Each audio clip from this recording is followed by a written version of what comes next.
Hardarkən də xırdalanda sizin qarşınızda. Gətir həyətə, bir dənə bunun həyətidir. Gör, nə qəşək bunun həyəti. Əsas cənnət deyilən yer bura deyil. Bunun padvalına bir bax. Bax bunun padvalına, bax. Bax. Sulu müziği qoy, kamar qoy. Hətta qapı gələsində maşını sala bilərsən həyətə. 2 otaqlı evimiz. Kürsülü. 1, 2, 3, 4, 5, 6, 7, 8, 9, 10 da kürsüdə. Deməli, 2 mərtəbəli.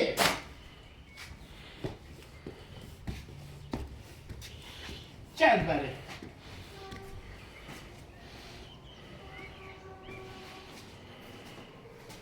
Gəl. Əqqamı çıxardıb girəcəm içəri. Bu zirə Ankara'ya. Sanuzel. Onun sanuzunu gözlə. Bəh. Ayrı ayrılıqda. Ayrı. Gəl. Buna bunun bir otağı. Otaq demək olmaz ya. Buna otaq demək olar. Bəh. Gəl buna. Bu bunun ikinci otağı. Otaq yeni bilmək böyle. Geri 35 otağı. Ölç. Ölç. Elin ölçüne 1, 2, 3, 4, 5. Belesini ölç. 1, 2, 3, 4, 5. Bak 5. 5 yarım. 5 kvadrat, 7 kvadrat otur ola. Diğer bunun demir parmaklar, tifarın kanununa bakın hele. Dede baba evi. Gel. Bravo.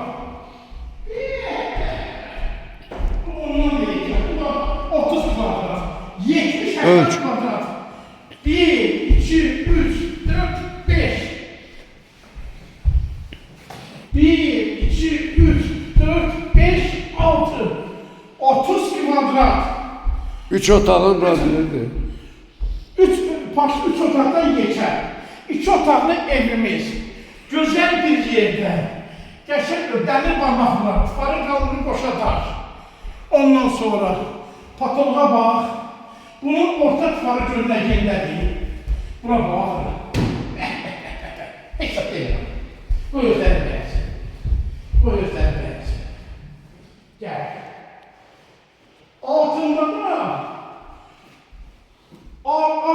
onda sündürüğünde de altında da parmalı. Kukla da eləyə bilərsən, oturmağa yer də eləyə bilərsən. Başlı 3-4 otaq demək. Qiyməti neçə olsa yaxşıdır. Mən çox mətəl qalmışam. Bunun qiyməti 45'e deyir. Hələ aşağı deyir yerlər arınaq edir. Nazı alıcı olsa yaxşı indirim var. Çünki dədə baba evidir, öz evidir satılır. Qəşək ev. Yolunuzu gözləyir. Bunun çanızıdır. Bura bunun qəbranı təkərəm. Bu da bunun duşavoyu. Addenni. Bax, akın nəkindədir. Bəh. Hesab deyə bilmərəm. Allah alana çoxlu xeyir versin. Kanalımıza abunə olun, bizim yolumuzu gözləyin. Zəng edin, gələ çəkək, kömək edin. 24 saat qulluğunuza hazır. 077 558 0444. Həmişə qulluğunuzda hazırdır.